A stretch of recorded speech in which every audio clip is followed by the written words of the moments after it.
আজ আপনাদের সঙ্গে শেয়ার করব দুর্দান্ত স্বাদের ঝটপট বানিয়ে নিতে পারবেন একটা বরফির রেসিপি। তো এই বরফিটা বানাতে যতটা সহজ, খেতে কিন্তু দুর্দান্ত স্বাদের হয়। নমস্কার, কেমন আছেন সবাই? আশা করছি সবাই খুব ভালো আছেন, সুস্থ আছেন। মৌসুমি রকমারি রান্নাতে আপনাদেরকে আবারও একবার অনেক অনেক স্বাগত। প্রতিদিনের মতো আজও একটা সুন্দর রেসিপি আপনাদের সঙ্গে শেয়ার করছি। একদম নতুন ধরনের রেসিপি। অবশ্যই কিন্তু বাড়িতে একবার বানাবেন, আর কেমন লাগলো জানাতে ভুলবেন না। এখানে আমি চাল গুঁড়ি দিয়ে আর তার সঙ্গে নারকেল আর নলেন গুড় দিয়ে আজকে আপনাদের সঙ্গে বরফি বানিয়ে শেয়ার করব। তো এইখানে দেখুন, বরফিগুলো দেখতে যতটা সুন্দর আর খেতেও কিন্তু দুর্দান্ত হয়েছিল। চলুন তাহলে বানানোটা শুরু করছি। তার জন্য এইখানে দেখুন, আমি একটা ছোট বাটির 1 বাটি চাল গুঁড়ো নিয়েছি। আর এটা শুকনো চালের গুঁড়ো। আপনারা কিন্তু যদি বাড়িতে চালের গুঁড়ো বানান তাতে কিন্তু আরও টেস্টি হয়। তো এইখানে দেখুন, আমি বাটিটা আপনাদেরকে দেখিয়ে দিচ্ছি। এই বাটির মেজারমেন্ট হিসেবে আমি 6 থেকে 7 বাটি জল দেব। তো এখন আমি 2 বাটি জল দিয়ে দেব। দেওয়ার পরে খুব ভালো করে আগে হাত দিয়ে এটা মেখে নেব, তারপরে অল্প অল্প করে জল দিয়ে দেব। এবার এর মধ্যে দেখুন, আমি 1/2 ইঞ্চি আদা গ্রেট করে নিয়েছি, সেটা দিয়ে দিলাম। আদাটা দিলে খেতে কিন্তু খুব ভালো হয়, সেই জন্য আদাটা অবশ্যই একটু দেবেন, এর ফ্লেভারটা খুব ভালো আসে। তো এইখানে দেখুন, আদাটা দেওয়ার পরে চাল গুঁড়োটা খুব ভালো করে আগে জল দিয়ে মেখে নিচ্ছি। জলের পরিমাণটা আপনাদেরকে আগেই বলে দিয়েছি। তো আমি অল্প অল্প করে দিয়ে এটা সুন্দর করে একটা লিকুইডের মতো ব্যাটার বানিয়ে নেব। জল দিয়ে সুন্দর করে দেখুন একটা পাতলা লিকুইড ব্যাটার বানিয়ে নিয়েছি। তো দেখতেই পাচ্ছেন। আর আদাটা গ্রেট করা আছে বলে সেটা একটু দেখা যাচ্ছে যেমন কালো কালো মনে হচ্ছে, কিন্তু না, এটা আদা গ্রেট করে দিয়েছিলাম সেটাই। আর এইখানে দেখুন, সুন্দর করে আমি একদম গুলিয়ে নিয়েছি। তো এটা যখন ছোটোবেলায় মা বানিয়ে দিত, তখন ছোটোবেলাতে কিন্তু ফ্রিজ ছিল না। আর এই কনকনে ঠান্ডার মধ্যে 2 থেকে 3 দিন কিন্তু খুব ভালোভাবে এটা রয়ে যায়। আবারও বলছি, এটা একদম নতুন রেসিপি, অবশ্যই একবার বাড়িতে বানিয়ে দেখুন, ভীষণই ভালো লাগবে খেতে। তো এইখানে দেখুন, এটা সুন্দর করে গোলানোর পরে এবার খুন্তি দিয়ে একটু নাড়াচাড়া করছি। চালের গুঁড়োটা খুব ভালো করে ভিজে যাবে, তো সেই জন্য একটু হাত দিয়ে ভালো করে নাড়াচাড়া করে নিচ্ছি দেখুন। তো এইখানে দিয়ে দেব এবার স্বাদ মতো নুন। নুন দেওয়ার পরে এবার দিয়ে দেব এর মধ্যে কুড়ানো নারকেল।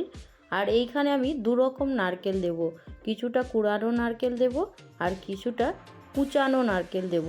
কুচানো নারকেলটা যখন মুখের মধ্যে পড়বে খেতে খেতে, তখন কিন্তু খেতে ভীষণ ভালো লাগবে, সেই জন্য কুড়ানো নারকেল দিলেও একটু কুচানো নারকেল দেবেন, খেতে অসম্ভব সুন্দর লাগবে। এখানে দেখুন, সব কিছু খুব ভালো করে গুলে নিয়েছি। গুলে নেওয়ার পরে এবার গ্যাসটা অন করে দেব। আর এর মধ্যে যেটা দিতে হবে, আমি এইখানে নিয়েছি পাটালি, আর তার সঙ্গে কিন্তু একটু খেজুরের গুড় দিতে হবে। পাটালিটা বেশি আমার ছিল না, এইখানে 200 গ্রামের মতো ছিল পাটালি। তো এই পাটালিটা এখন দেব না, এটা একটু পরে দেব। তো আগের ভিডিও দেখতে থাকুন, অবশ্যই ভালো লাগবে। আর রেসিপিটা আবারও বলছি, একবার বানিয়ে দেখতে পারেন। তো এইখানে দেখুন, গ্যাসটা অন করে আমি এটা বসিয়ে দিয়েছি গরম হওয়ার জন্য। আর তবে এটা বানানোর সময় অনবরত নাড়াচাড়া করতে হবে, নাড়াচাড়া করা বন্ধ করে দিলে নিচে থেকে একদম বসে যাবে।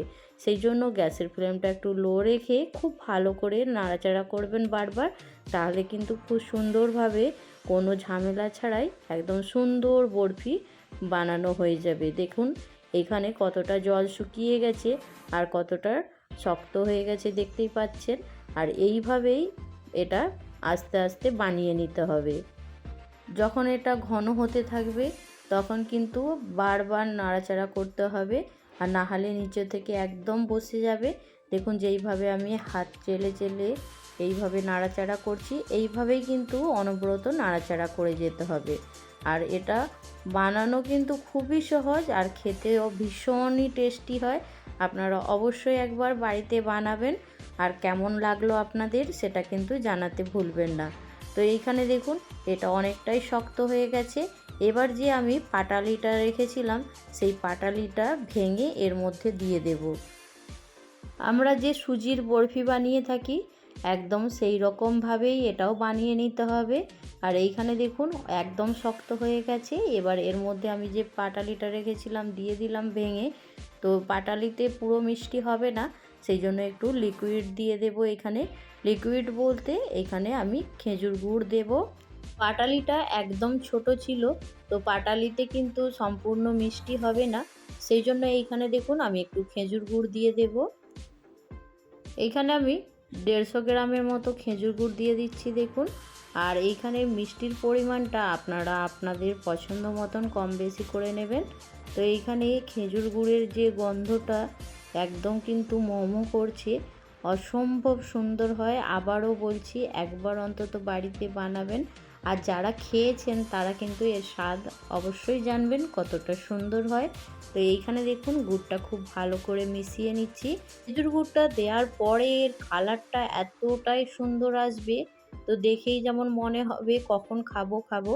তো এটা যতক্ষণ না ঠান্ডা হয় ততক্ষণ খেয়ে মজা নেই। এটা ঠান্ডা হয়ে যাওয়ার পরে যখন একদম বরফি আকারে কাটা হয়ে যাবে তারপরে খেলে কিন্তু অসম্ভব সুন্দর লাগে। তো এইখানে দেখুন গুড়টা দেওয়ার পরে এই কালারটা কত সুন্দর এসেছে, আর কি অপূর্ব লাগছে না দেখতে।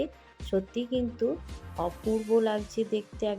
চালের গুঁড়ো দিয়ে যে এই রকম একটা অসম্ভব সুন্দর বরফি বানানো যায়, এটা কিন্তু অনেকেরই জানা নেই। অবশ্যই কিন্তু যারা জানে না তারা কিন্তু এটা একবার বানিয়ে খেতে পারেন। কনকনে ঠান্ডাতে মেদিনীপুর জেলার প্রায় বাড়িতেই কিন্তু এই রেসিপিটা বানানো হয়ে থাকে। আর এটা বানানো যেমন সহজ, খেতেও কিন্তু দুর্দান্ত হয়। তারা জানে এর স্বাদটা কতটা সুন্দর হয়। তো প্রায় প্রত্যেক বাড়িতে কিন্তু এই ঠান্ডার সময় এই জিনিসটা বানানো হয়ে থাকে। আমরা এটাকে ক্ষীর বলে থাকি। তো আমি এটার নাম দিয়েছি বরফি। তো আপনারা যে নামটা ভালো লাগবে সেটাই বলে এটাকে ডাকতে পারেন। তো এইখানে দেখুন আমার একদম কিন্তু এই ক্ষীরটা রেডি হয়ে গেছে। তো চালের গুঁড়ো দিয়ে আবারও বলছি এই ক্ষীর কিংবা বরফিটা একবার বানিয়ে দেখতে পারেন। চলুন এটা এবার একটা থালার মধ্যে ঢেলে নেব। দেখছেন তো বানানো কতটা সহজ। তো কোনো ঝামেলা ছাড়াই কিন্তু এটা আপনারা বানিয়ে নিতে পারবেন। তো এইখানে দেখুন থালার মধ্যে আমি ঢেলে নিচ্ছি আগে। তো এইখানে থালার মধ্যে সম্পূর্ণটাই একটা থালার মধ্যেই ঢেলে নেব, তাহলে একটু মোটা মোটা হবে আর পিসগুলো দেখতেও সুন্দর লাগবে। তো এটা সুজির মতোই একদম দেখতে হবে, কিন্তু খেতে এর স্বাদের কোনো তুলনা হবে না। তো এটা খুব ভালো করে এখন থালার মধ্যে মিলে নেব। খুন্তি দিয়ে খুব ভালো করে থালার চারপাশে একদম সুন্দর করে সেট করে নেব। আর বন্ধুদের কাছে একটা ছোট্ট রিকোয়েস্ট করছি, আজকে যারা প্রথম আমার চ্যানেলে ভিজিট করছেন, আপনাদেরকে যদি এই রেসিপির কোনো অংশ ভালো লাগে অবশ্যই কিন্তু আমার চ্যানেলটা সাবস্ক্রাইব করতে ভুলবেন না। আপনাদের একটু একটু করে সাপোর্ট আমাকে এগিয়ে নিয়ে যেতে সাহায্য করবে। তো এইখানে দেখুন সুন্দর করে আমি থালার মধ্যে একদম সাজিয়ে নিয়েছি। তো এবার এটা একটু ঠান্ডা হয়ে যাক, তারপরে আপনাদের কাছে ফিরে আসছি। তো এইখানে দেখুন ঠান্ডা হয়ে যেতে ওপরটা একটু ফাট ফাট হয়ে গেছে, তো এটা কোনো সমস্যা নেই। তো এইখানে দেখুন আমি এবার এটা কেটে নিচ্ছি একটা ছুরিতে করে। তো ছুরিতে করে আমি সুন্দর করে একটু বরফি আকারে কেটে নিচ্ছি। আপনারা আপনাদের মতন সুন্দর করে শেপ দিয়ে কেটে নেবেন। যারা মিষ্টি খেতে পছন্দ করে একদম ঝটপটভাবে কিন্তু এই রেসিপিটা বানিয়ে নিতে পারেন। কোনো ঝামেলা নেই, একদম একটা দুটো উপকরণ দিয়েই একদম সুন্দর রেডি হয়ে যাবে।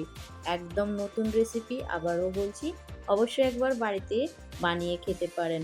নতুন জিনিস তো ট্রাই করাই যায়, তো আপনারা অবশ্যই একবার বানাবেন, অসম্ভব খেতে সুন্দর হয়। আবারও বলছি, তো চলুন এইখানে ঝটপট করে একটু কেটে নিই আগে। বরফি আকারে দেখুন এইখানে শেপ দিয়ে সুন্দর করে কেটে নিচ্ছি। তো আজকের রেসিপি আপনাদের কেমন লাগলো সেটা কিন্তু জানাতে ভুলবেন না। আর এটা দেখুন কেটে নেওয়ার পরে আপনাদেরকে একটু দেখিয়ে দিচ্ছি এটা কতটা সুন্দর হয়েছে আর এটা কতটা সুন্দর সেট হয়ে গেছে। তো আপনারা দেখলে বুঝতেই পারবেন। আর যাদের মিষ্টি খেতে ভালো লাগে ঝটপট কিন্তু বানিয়ে নিতে পারবেন। আর এটা এতটাই সফট যে যাদের দাঁত আছে তারা তো খেতে পারবে, আর যাদের দাঁত নেই বয়স্ক মানুষদের কিন্তু খেতে একদমই অসুবিধে হবে না। তারা কিন্তু খেয়ে অনেক আনন্দ পাবে। অবশ্যই কিন্তু বাড়িতে একবার বানিয়ে দেখবেন। এই রেসিপি এইখানেই শেষ করছি। পরবর্তী রেসিপি নিয়ে খুব তাড়াতাড়ি আরও একটা নতুন ভিডিওর সঙ্গে দেখা হবে। সবাই ভালো থাকবেন, সুস্থ থাকবেন, বাই।